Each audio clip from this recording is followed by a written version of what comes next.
Right Pawan, Kaleshwaram project మొత్తం కూడా నిర్మాణంలో అవినీతి జరిగింది. సో దీనివల్లే మేడిగడ్డ ప్రాజెక్టుకి కుంగిపోవడానికి కారణం అని చెప్పేసి మొదటి నుంచి కూడా రేవంత్ రెడ్డి ఆరోపణలు చేస్తూ ఉన్నారు. దీనికి సంబంధించి ఎలాగైనా ఇది అస్త్రంగా చేసుకొని కేసీఆర్ను ఇరికించాలి, సో కేసీఆర్ పైన చూపించాలి ఈ నిందలని చెప్పి మొత్తం కూడా రేవంత్ రెడ్డి ఆలోచన చేస్తున్నారు. దీనికి సంబంధించి మొత్తం కూడా ఎక్కడికక్కడ మొత్తం కార్యాచరణ నిర్వహించాలి అని చెప్పేసి కేంద్ర జలశక్తి సంఘానికి ఆయన చెప్పడం జరిగింది. సో అధికారులను నియమించి ఎక్కడికక్కడ విచారణ జరిపించాలి, ఏదైతే అవినీతి జరిగిందో అది కేసీఆర్కి తెలియజేసేలా చేయాలి అని చెప్పేసి ఆయన వ్యూహం పనినట్టుగా తెలుస్తోంది. ప్రధానంగా అంటే రాజకీయాలు నా ఉద్దేశం కాదు, 1,00,000 కోట్లు పెట్టి నిర్మించినటువంటి ఒక డ్యామ్ పూర్తిగా ప్రజాధనం వృధా అయిపోయింది. దాన్ని ఖచ్చితంగా ప్రజలకు వివరించాలి, దీంట్లో జరిగిన అవినీతిని బహిర్గతం చేయాలి, ఇదే నా లక్ష్యం అంటూ కూడా రేవంత్ రెడ్డి మాట్లాడడం జరిగింది. చూస్తే కాళేశ్వరం ప్రాజెక్టు నిర్మాణంలో అవినీతి జరిగిందని, మేడిగడ్డ బ్యారేజీ కుంగుబాటుకు అదే కారణమని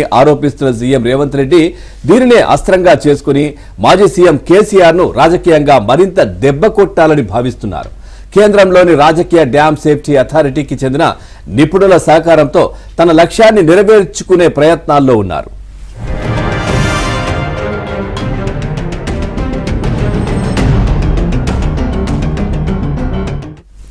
ఇక కాళేశ్వరానికి సంబంధించి ఫైల్ అన్నిటిపైన ముఖ్యమంత్రి హోదాలో కేసీఆర్ సంతకాలు చేశారని, కేంద్ర నిపుణులు ఇచ్చే నివేదికల ఆధారంగా ఆయన అవినీతిని ప్రజల ముందు బట్టబయలు చేయాలని రేవంత్ యోచిస్తున్నట్లు తెలుస్తోంది. ఈ మేరకు ముఖ్యమంత్రి ఢిల్లీకి ఫోన్ చేసి కేంద్ర జలశక్తి మంత్రిత్వ శాఖలోని పలువురు కీలక అధికారులతో మాట్లాడినట్లు అధికార వర్గాలు తెలియజేశాయి.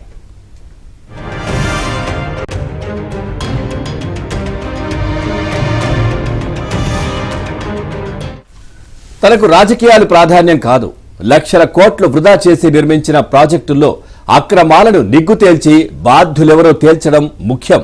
మీరే నిపుణుల నియమించి సాధ్యమైనంత త్వరగా అక్రమాలకు కారకులైన వారిని శిక్షించాలని, ప్రాజెక్టులను వేగంగా నిర్మించాలన్నదే తన లక్ష్యమని ఆ అధికారులతో రేవంత్ అన్నట్లు తెలిసింది. దీంతో కాళేశ్వరం ప్రాజెక్టులో భాగమైన మేడిగడ్డ, అన్నారం, సుందిళ్ల బ్యారేజీ నిర్మాణాల్లో లోపాలను సమగ్రంగా పరిశీలించేందుకు కేంద్రం నియమించిన ఎన్డీఎస్ఏకు చెందిన 6 సభ్యుల నిపుణుల కమిటీ మార్చి మొదటి వారంలోనే హైదరాబాద్కు వస్తుందని, సాధ్యమైనంత త్వరలో అక్రమాలకు కారకులను, బాధ్యులను గుర్తిస్తుందని ఆ అధికారులు సీఎంకు చెప్పినట్లు సమాచారం.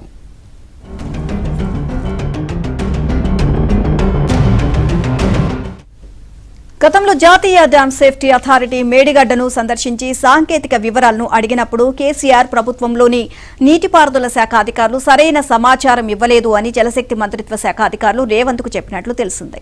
అయితే తాము మొత్తం సమాచారాన్ని ఇచ్చాము అంటే అధికారులు బుకాయిస్తున్నారని రేవంత్ వారితో అన్నట్లు సమాచారం.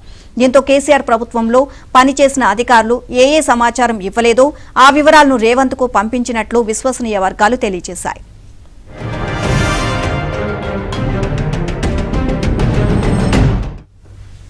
ఇక బ్యారేజీ ఇన్స్ట్రుమెంటేషన్ డేటా, స్తంభాలు కూలిపోవడానికి ముందు బ్యారేజీపై ఒత్తిడికి సంబంధించి గమనించిన వివరాలు, నిర్మాణానికి సంబంధించి సెక్షన్ల డ్రాయింగ్స్, వర్షాకాలానికి ముందు ఆ తర్వాత జరిగిన తనిఖీల వివరాలు, బ్యారేజీ డిజైన్ లెక్కలు, క్వాలిటీ కంట్రోల్ నివేదికలు, థర్డ్ పార్టీ పర్యవేక్షణ నివేదికలు, వర్షాకాలానికి ముందు ఆ తర్వాత జరిగిన క్రాస్ సెక్షన్లు, కాంట్రాక్టు ఒప్పందంతో సంబంధిత క్లాజులు, ప్రతి బ్లాక్ కు సంబంధించి పూర్తయిన నివేదికలు, ఇవన్నీ పూర్తిగా సరిగా సమర్పించకపోవడమో జరిగిందని అధికారులైతే సీఎంకు తెలిపారు.